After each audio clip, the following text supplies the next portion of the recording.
assessment of that one? First period I thought was a good period. I thought when they scored earlier in the second, I thought we were flat from that point on until the last little push there at the very end. But that's really what my assessment was. I don't think we had a lot of pushback after they scored early in the second period.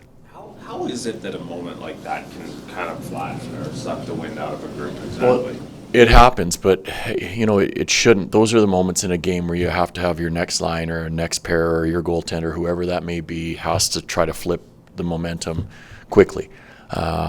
Whether that's a hit or time in the offensive zone, whatever the case may be, those are situations where you have to call upon your line mates or your line or your pairs or whoever that may be. Someone's got to shift the momentum back quickly, and we didn't get to that tonight. What do you take out of these last two games? What are kind of the biggest lessons learned for your club? Well, when you look at the last two games, I think the biggest issue that I see, I mean, you look at the score sheet tonight, their top players beat us. And you could probably say the same thing against Toronto. So I don't think as a group we handled them well enough. Whether, like tonight, there was no real hard match because the McKinnon line usually plays a lot. So there's different people that are on the ice, and we have to find a way to be harder, better players against other teams' top players. So especially in our own building, they shouldn't be able to come in and get 3 points like he does tonight.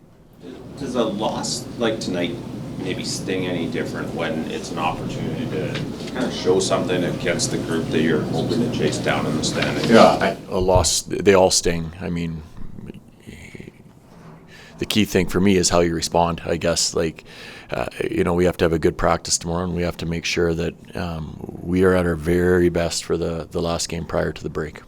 Coach, you've been pretty stingy through the neutral zone and against the rush all season. What's kind of changed over these last couple games where it's allowed them to attack a little? Well, the two teams. I mean, they have a lot of speed in their group. I mean, it's easy for me to say our structure is broken or not. Well, those teams are fast teams, and there's a reason why Colorado is the number one team in the NHL for entering the offensive zone with speed. So they should get a little bit of credit in that area for sure.